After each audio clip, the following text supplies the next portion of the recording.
When things get crazy, make sure that you don't get crazy too. Keep your emotions in check. Stay calm. There's going to be things that go on that are out of your control. The worst thing you can do is let something that's out of your control you. Get control of yourself. Get control of your emotions. Don't get angry. Don't get frustrated. Instead, stay calm and figure out how to move forward. So you want to ask yourself, what story do you find yourself telling? Because the more you tell the story, the more active it is within you, and the more it becomes your point of attraction. And the more it finalizes, way too strong of a word, but the more it causes a belief to be powerful within you, and your powerful beliefs that are in opposition to your powerful desires are the only problem in the world that you ever have. Your subconscious mind is extraordinarily powerful, and its job is to keep you consistent on the outside with your commands on the inside. Burdens are what age us. They drag down our spirits. We can change the world. Just for a moment, close your eyes and connect with that part of yourself. If each one of us would practice getting in touch with the treasures within us on a daily basis, we could literally change the world. And as Joseph Campbell said, life is a wonderful, wonderful opera, except that it hurts. So the question is, do you see it as the beautiful opera? Or do you just pay attention to the pain? You get what you focus on. If you focus on the things that are bad, they will become real. They will become exaggerated. They will begin to monopolize your thoughts. You'll see them everywhere. And at the end of the day, you're going to get what you focus on. They're both true. Many of you listening to me know what it's like to lose everything.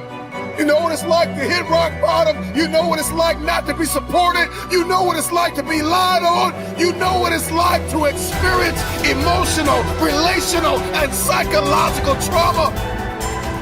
And it changes you because you don't know what you are made of until you have gone through something. Don't let the outside interference stop your growth. Where you put your energy, where you put your attention, where you put your focus is going to determine what you see. And that is the most fascinating and the most important thing you have to understand about the way that your mind works. It's called the reticular activating system. Your mind is literally designed to pay attention to the things that you notice. Rectify in yourself. Believe in yourself.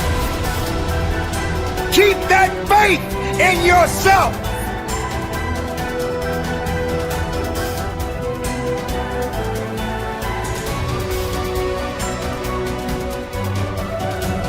We are all under the law of our own consciousness, our own thoughts, and only we attract specific experiences to us by the way we think.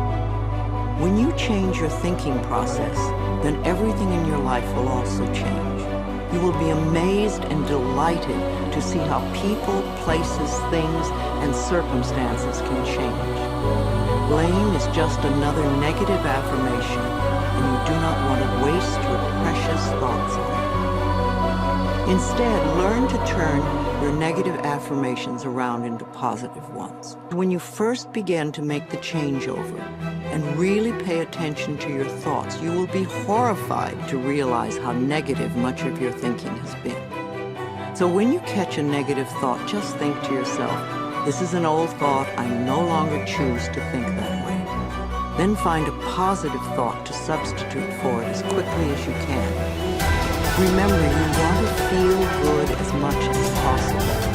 Thoughts of bitterness, resentment, blame, and guilt make you feel miserable. And that's a habit you really want to release. Another barrier to having positive affirmations work is feeling not good enough, that you don't deserve to have good in your life. If that is your issue, then you could begin with the section on self-esteem. You could see how many of the self-esteem affirmations you can memorize and then repeat them often.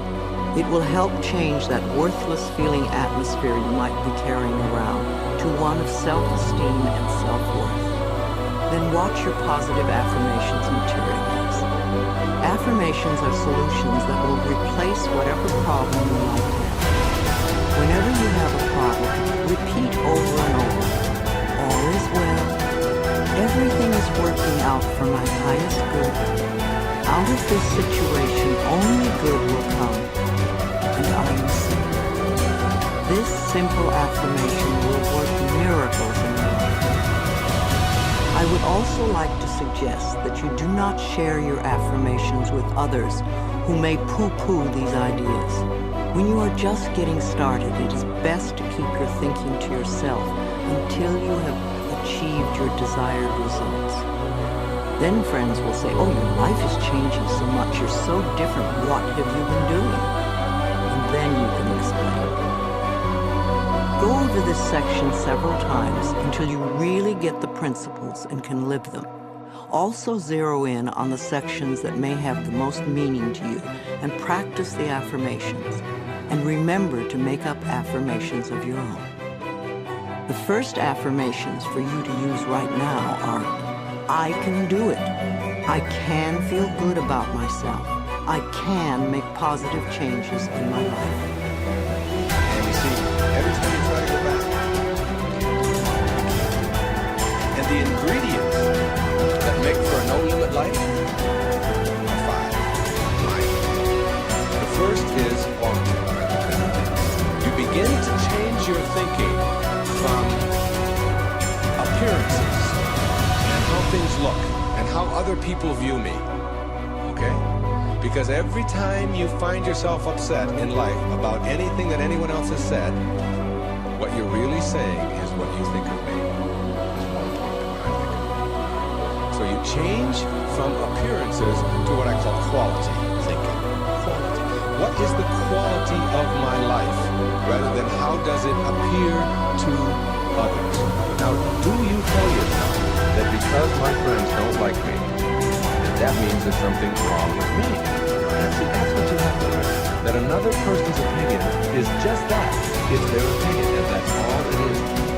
Every time you are upset, or your children are, because of what somebody else says about them, including their peers, what you are really saying in that moment, and this is really important, what you're saying is, what you think of me is more important than what I think of myself. And you must never give anybody that kind of power and control over you, because they will always have it. The funny part about approval, for those of you who really want it, now I'm here to tell you that I like approval. I enjoy it. I find it one of the most exciting things in the world. I like it when people read my books. I love it when people applaud. I like it when people tell me nice things and all. I like approval. I'm the first one to admit it. What I don't do is I don't need approval. There's a big difference between wanting approval and needing approval. When you need approval, it means you become immobilized when you don't get it from making other people's opinions more important. Now, for those of you who say, yeah, but I want approval and I need it if I don't get it and so on, understand this. The people who get the most approval in life are the ones who care the least about it. And the ones who get the least approval are the ones who are always going after it. So if you want approval in this paradoxical way that I'm talking about it, stop concerning yourself. Ask yourself, who gets the most approval in life? Think of the person that gets the most approval, and you'll see that that person couldn't care less what other people are thinking. They're so busy being, they don't have time to notice what their neighbors are doing. Thoreau said this, he said, if you advance confidently in the direction of your own and endeavor to live the life which you have imagined, you will meet with a success unexpected in common hours. What that means is that success is not something that you can get in life. Success is an inner process. Success is something that you bring to everything you do. It isn't something you get out of what you do. When you get that,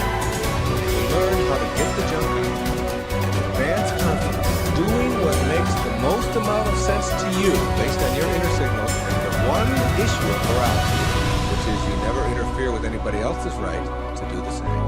Each person has their own right to advance confidently in the direction of their own dream. And when you violate that, you're violating the principle of the universe, the essence of the universe, which is cooperation,